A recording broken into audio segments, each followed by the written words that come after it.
रना श्रीराम जय राम जय जय Ram. 8 August. समाधान ही आंतरिक सुधारणेची खूण आहे. प्रपंचात काय किंवा परमार्थात काय, काही पथ्ये पाळायला लागतातच. नेहमी राम करता ही भावना मनात जागृत ठेवा. शोक, चिंता, भीती, आशा, तृष्णा या सर्व राम करता म्हटल्याने नाहीशा होतात. ज्या अर्थी त्या अजून नाहीशा होत नाहीत, त्या अर्थी रोग कायमच आहे असे म्हटले पाहिजे. तरी आजपासून या घटकेपासून नामात राहण्याचा निश्चय करा आणि राम करता ही भावना दृढ करा. कुणी आपल्याला बरे म्हटले की तेवढ्यापुरते बरे वाटते. ते समाधान म्हणता येईल का? जे मिळाल्याने दुसरे काही हवेसे वाटणार नाही ते समाधान. समाधान ही आंतरिक सुधारणेची खूणच आहे. ते मिळवण्यासाठी प्रपंच सोडण्याची जरुरी नाही. प्रपंच सोडून कितीही लांब गेले तरी त्याची आठवण येतेच. तेव्हा तसा तो सोडता येत नाही. तो एक राम म्हटल्यानेच सुटू शकेल. कोणतेही कर्म करताना भगवंताच्या नामात करा. त्यामुळे समाधान मिळून मनुष्य सुखदुःखाच्या द्वंद्वात गुरफटला जाणार नाही. जो कोणी स्वतःचा उद्धार करून घेईल तो खरा ज्ञानी. काही न करणारा हा खरा अडाणी होय. वासनेचे परिणत स्वरूप म्हणजे बुद्धी होय. जी बुद्धी बंधनामध्ये काम करते ती खरी स्वतंत्र बुद्धी होय. बंधनाला न जुमानता मनाप्रमाणे वागणारी ती स्वैराचारी बुद्धी होय.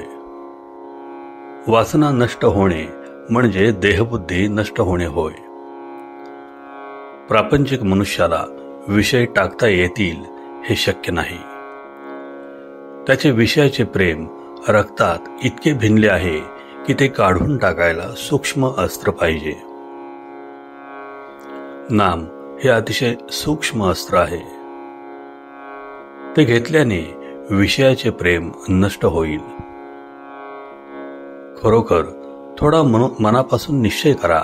तो परमात्मा फार दयाळू आहे. तो खात्रीने आपल्या निश्चयाच्या पाठीशी राहील. दोष न पाहताही जो दुसऱ्याला जवळ करतो तो दयाळू खरा. भगवंत अत्यंत दयाळू आहे.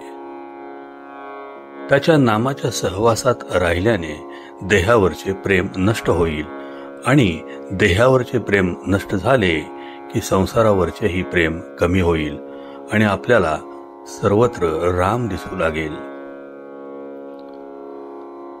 प्रत्येक जीवाची ओढ निरंतर समाधानाकडेच असते. ती ओढ परमेश्वर प्राप्तीनेच पुरी होऊ शकते.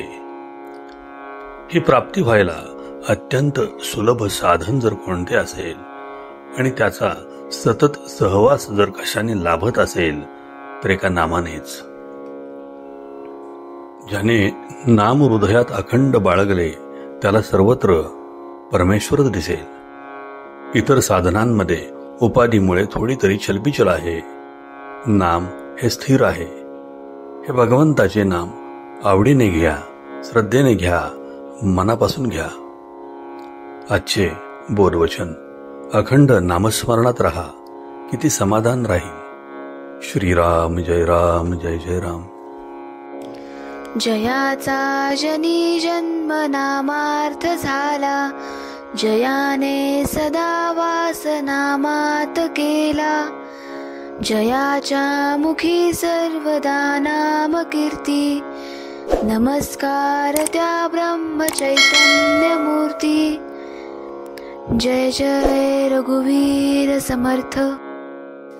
एक नम्र निवेदन. कुठल्याही धार्मिक कार्यात तसेच उत्सवात आपल्याकडूनही काही सेवा घडावी यासारखे भाग्य नाही. आपल्या या लाडक्या भक्तिसुधा डेली चॅनलवर स्नेह असणाऱ्या असंख्य भाग्यवानांना ह्या चॅनलसाठी काही आर्थिक सेवा करायची असेल तर त्यांनी कृपया आम्हाला खालील फोन नंबरवर गुगल पे, फोन पे किंवा स्कॅन कोड स्कॅन करून देखील आपली सेवा देऊ शकता. धन्यवाद.